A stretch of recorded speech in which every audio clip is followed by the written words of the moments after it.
So today we are going to talk about separation and divorce. That is where we were, because yesterday we talked about abortion, right? And Christian teaching on abortion. So the fourth one we are going to talk about is separation and divorce. So number one, you're supposed to understand what separation is. Separation is living apart. It is whereby a couple comes together and agrees to live apart. And then divorce is legal termination of a marriage. That is, you completely dissolve a marriage. You're no longer in a marriage. And we are calling it legal because you have to go to the courts. Remember, yes? In Christianity, if you're going into marriage, you're supposed to go to the church, yes? And also the state is involved because they give you a certificate. So on divorce, it's a legal termination. We're calling it legal because it has things to do with the government that is there. Because in Christianity, we don't allow divorce, right? We do not allow it. So, what are the causes of divorce? Do you know anyone who was divorced? Yes. What were the causes? Number one, the first cause is unfaithfulness. Most of them are unfaithful, or one of the partners, sorry, not most of them. One of the partners might be what? Unfaithful. Then also due to extreme poverty. So you opt out of the marriage because you're really poor. You think if you go alone, you can be able to improve your status. So due to the extreme poverty, you do what? You dissolve a marriage, or you opt to separate as a married couple. Also, there is the highest rate currently, especially the time there was COVID, there was a divorce, cause was violence, domestic violence. It was there during COVID. And even the rates went high. I think during that time is when they were living together all the time, right? Because there's COVID, where are you going? Those who are working from where? Home. So you, all the time, you spend your time at home, at work. Your wife is working, the husband is also working. The children are also at school. So COVID eats. Yes? So all of you are supposed to stay indoors together and relate to each other. So there was a lot of domestic violence. Remember, you're not supposed to go out as if you're the husband and if you're using alcohol. You stay where? In the house. And you remember your wife when you started courting her. I don't know why there was a lot of violence. And also due to some other people, another violence came because some people were sent away from their jobs, yes? Yes, they were fired from their work. So, people can divorce or they can separate due to domestic violence. Another good reason is that misuse of family what? Resources. How can you misuse family resources? It's not only about drug and alcohol abuse. People also misuse family resources by buying things which are not necessary. Like, what can you buy in a family that is not necessary? Yes, like making nails. Yes, it's not necessary. You don't have to plait your hair with 6,000 shillings if you don't have the money. Women are the ones. You go buy clothes. Why are you buying clothes? For example, the church is helping you. Why are you buying? You can remain with just 5 outfits and you're good. Or even 2. You wash and wear. And your children go to school. What is wrong? You see how you like material things. You're putting them ahead. Or you insist on buying an outfit that is 10,000. Yet there are those ones for 20 shillings. Why are you buying the ones for 10,000? To show people. Yes, you buy things that are not within your means to show people who hate you that you have money. Because anyone you're showing that outfit doesn't what? Doesn't like you. If you buy a good car to show people, those people you're showing, they don't like you. Because if I like you, I'll accept you the way you are, Cynthia. Yes. Whether you're wearing tafis or not, I will like you without the tafis or with the tafis. But if you have to do something else here, you have to go by that, you pressure your what? Your parents. So that your hair can be done something different, or you are bought something different. It's because you're trying to please those people who don't like you. Anyone who likes you accepts you the way you are. Take it from me. I'm your mother. We continue. So, due to misuse of resources, and I've told you how you can misuse, also due to drug abuse, you can misuse. They separate due to childlessness. If the couple cannot be able to get a child. Another reason is due to interference from in-laws and members of the extended family. If they interfere mostly in the marriage.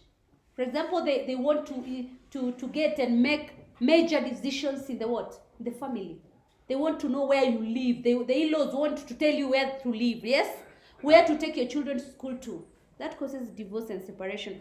Also interference, and here we are talking about we talked about the interference of the in-law and the members of the extended. Also, there are religious differences between the spouses. One might be in a particular church and the other one is different, and both of them want to go to particular different churches on Sunday. I don't accept that also. If you're married, you're supposed to go where your husband goes. I don't know why people keep on saying it's your own religion. What? How are you going? This is the family unit. And I think traditionally, after you're married, where do you go to church to? If you're a woman, where do you go? To your husband's church. If you are going to separate ways, of course you'll separate. Because all of you are being told something different. All of you, the religion, you are going to different things that you're being told. But if you're going to the same church, whatever you'll be told the same what? Thing. Yes, that's oneness. That's why people insist that if you're getting married, you get married in one what? Church, and you'll be going to pray. That's why they insist if you're getting married, you do the catechism in that particular church. Both of you. Whether one spouse or another, so that you can be welcomed in the what? The church. But nowadays people are saying, oh, religion is a matter of choice. That's why there's divorce. You see? Because now religious differences must come up because you're going to different what? Denominations. Also abuse of drugs and alcohol. Yes, one can be abusing it that he cannot be able to do anything or to take care of the family. Therefore, the people who tend to go for divorce or separation is due to it. From there, we go to Christian teaching on separation or divorce. Number one, we believe that marriage is ordained by God. Therefore, there should not be separation and what? And divorce, because it is ordained by God. And then St. Paul also, like Jesus, affirms that it is wrong for Christians to divorce. So affirms, that means that if he is affirming, that means Jesus said there is no divorce, and also St. Paul insists that there is no divorce in what? In Christianity. Or in marriage, basically. If we read 1 Corinthians chapter 7, verse 11, we are told that marriage is a lifelong union. Yes? And Jesus said that a person who divorces the wife commits adultery. So can we read 1 Corinthians chapter 7, verse 11?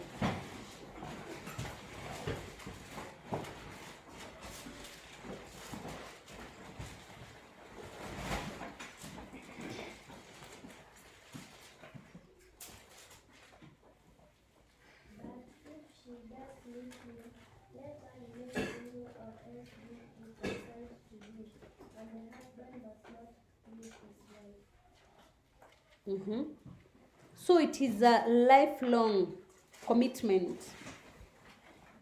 And if you divorce, Jesus said that if you've divorced your wife, you have committed adultery. The church emphasized that Christian obligation is to uphold values of faithfulness in marriage. So you should uphold faithfulness in marriage. In Christianity also, we believe that if you separate or you divorce, you are denying each other what? Privileges. For example, conjugal rights. And here is where we know that separation or divorce of the spouses is only allowed in what? In death. So in Christianity, you can only divorce your husband or your wife, or you can only separate to your spouse during what? After what? Death. And why are they saying that? Because in separation and divorce causes a lot of destructive effects on the partners and the children. If a couple divorces Or if a couple separates, separates, I told you, they move away from each other for some time, yes? Yes.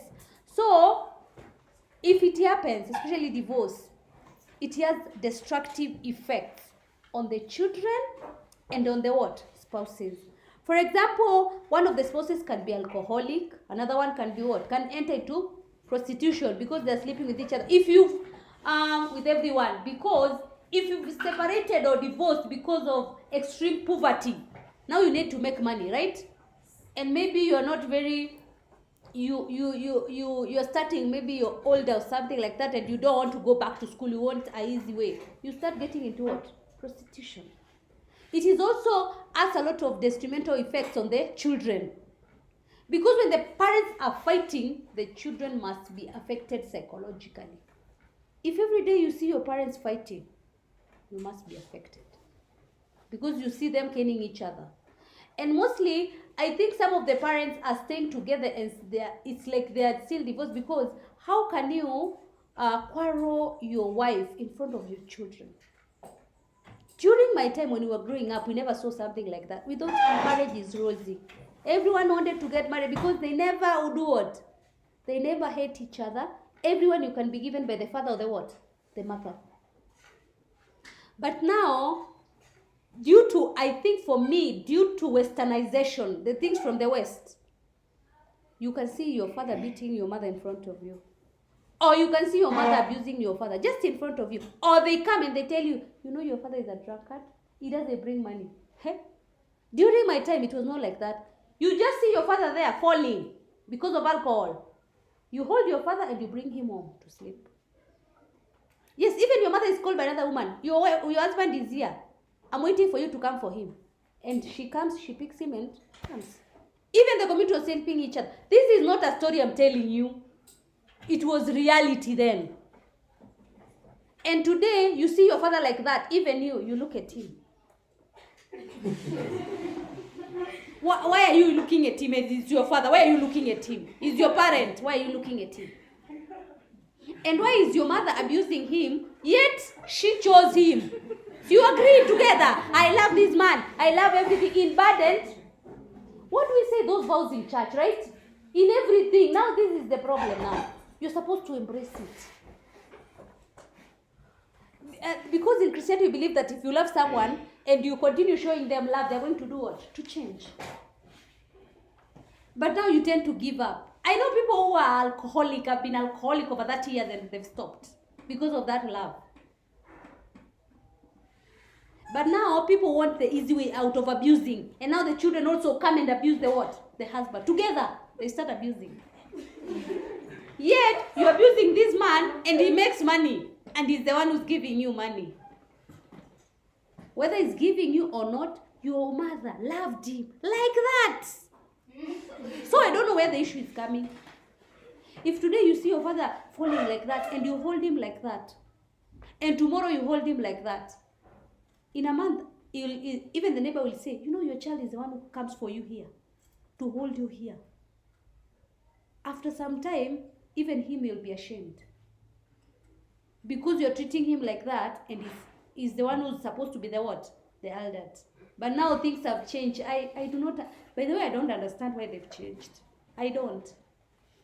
Another belief in Christianity concerning marriage and divorce is that Christian couples are urged to pray and seek forgiveness and forgive each other. In Christianity, we are supposed to forgive 70 times 7. Basically, here what we were being told is that you're supposed to forgive till end of time. If you forgive someone, even your what? Your heart is at ease. Even here in class, if you think someone has spoken behind your back or is backbiting you in basic terms, or someone is going to report you to the teacher and you do not do anything, if you continue forgiving them and forgetting and talking to them, the problem will easily go. The problem will, if you are like that, whether someone keeps quiet on you and you say morning, whether they say yes or no, and you move on, that's how I am. Whether you keep quiet or not, I say morning. Whether you say yes or not, I'm moved on. I need my own forgiveness, not yours. If you continue like that, everyone is going to change. But here, something of last year you had. Actually, he had. I had Ali told me that Felicia at home, she doesn't have good clothes. That one you had. And someone else who's telling you a story about someone else. Why is someone telling each other about someone else? Why are you telling me about someone else? That means if you know you are talking with her about me, you are in it. Because for her to tell you a bad thing about me, yes, you had also to say something. Lazima ungechangia, si ndio?